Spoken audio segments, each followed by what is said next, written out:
As a designer, one of the constant challenges you'll face when looking at a blank canvas is inspiration. Now, for motion graphics, since things are moving, one of the things I like to do is use audio for that inspiration. If your interface doesn't look like this currently, make sure to go to the upper right-hand corner and set Motion as your workspace. Or just to be safe, you could choose Reset Motion with Motion set up just to make sure everything is in its default location. Now, in order to add audio to our project, we first need to add a video track. So if you look in the timeline, go to the icon that looks like a little film strip and click on the button and choose Add Media. Now, navigate in your exercise files folder to the assets, and first we'll go to video sources and we'll add our Jet Over QuickTime file. When I click open, it'll go ahead and open this file. With the video clip loaded, look in the bottom of the timeline. Notice we have an audio track. And instead of a video clip icon, we have a little note icon. And if we click on that, you guessed it, we can add audio. So let's click on Add Audio. And again, in our exercise files folder under assets, we can go to the audio folder. And here we have an audio track out wave file. When we click open, notice the audio has been added into the timeline. With our audio and video loaded, let's press the play button in the timeline so we can preview what we have so far.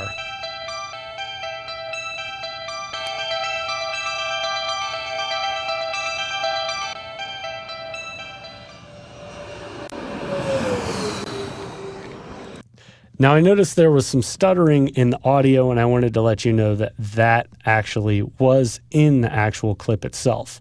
And if your Photoshop didn't load all the frames into preview, you might want to just toggle the audio off, load all the frames by pressing play, and then toggle the audio back on one more time.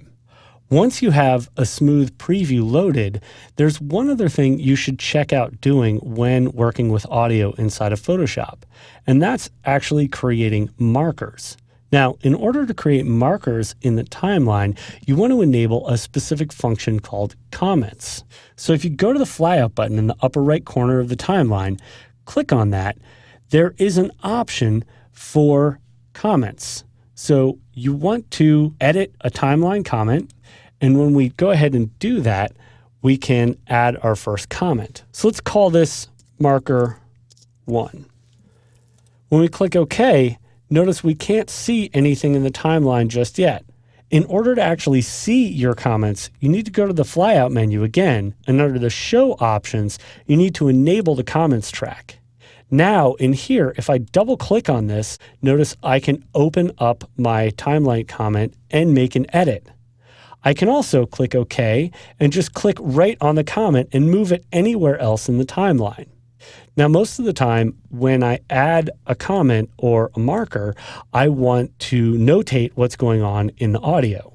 So let's play this clip back one more time by pressing the play button. And then as the music moves more quickly, that's where we'll want to slide our comment marker. So it's right around 4 seconds. So I'll move my playhead to 4 seconds and then move my marker. Notice as I drag, the marker will snap to the playhead right at 4 seconds. To add additional comments, all you have to do is just move your playhead anywhere else in the timeline and then click the diamond button here to the left of the stopwatch. When you click the diamond button, you'll get an option to add another comment. I'll call this one slow down marker and click OK. And again, we can preview this.